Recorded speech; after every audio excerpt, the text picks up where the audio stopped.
आपको बताएंगे गणेश चतुर्थी क्यों मनाते हैं।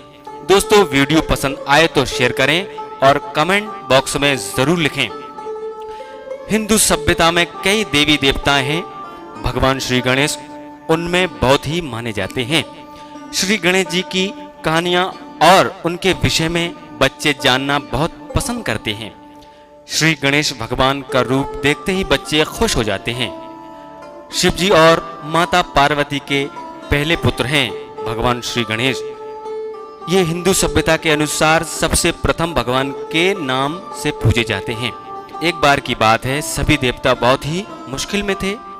सभी देवगण शिव जी के शरण में गए और अपनी मुश्किलों को हल करने की प्रार्थना की। उस समय भगवान शिव जी के साथ गणेश और कार्तिकेय भी बैठे थे। देवताओं की मुश्किल को देखकर शिव जी ने गणेश और कार्तिकेय से प्रश्न पूछा, तुम में से कौन देवताओं की मुश्किलों को हल करेगा और उनकी मदद करेगा। जब दोनों भाई मदद के लिए तैयार हो गए तो शिव जी ने उनके सामने एक प्रतियोगिता रखी। इस प्रतियोगिता के अनुसार दोनों भाइयों में से जो सबसे पहले पृथ्वी की परिक्रमा करके लौटेगा वही देवताओं की मुश्किलों को हल करेगा, उनकी मदद करेगा।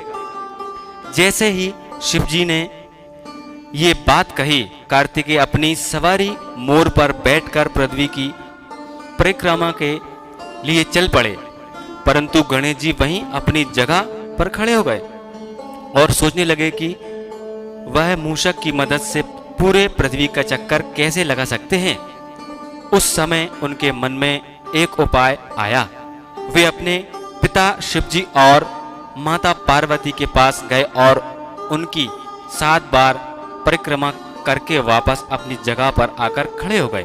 कुछ समय बाद कार्तिकेय पृथ्वी का पूरा चक्कर लगाकर वापस पहुंचे और स्वयं को विजेता कहने लगे। तभी शिव जी ने गणेश जी की ओर देखा और उनसे प्रश्न किया, क्यों गणेश, तुम क्यों पृथ्वी की परिक्रमा करने नहीं गए। तभी गणेश जी ने उत्तर दिया, माता पिता में ही तो पूरा संसार बसा है। चाहे मैं पृथ्वी की परिक्रमा करूं या अपने माता पिता की, एक ही बात है। ये सुनकर शिव जी बहुत खुश हो गए और उन्होंने गणेश जी को सभी देवी देवताओं के मुश्किलों को दूर करने की आज्ञा दी। साथ ही शिव जी ने गणेश जी को यह भी आशीर्वाद दिया कि कृष्ण पक्ष के चतुर्थी में जो भी व्यक्ति तुम्हारी पूजा और व्रत करेगा उसके सभी दुख दूर होंगे और भौतिक सुखों की प्राप्ति होगी। इसलिए हम गणेश चतुर्थी को मनाते हैं और प्रथम भगवान के रूप में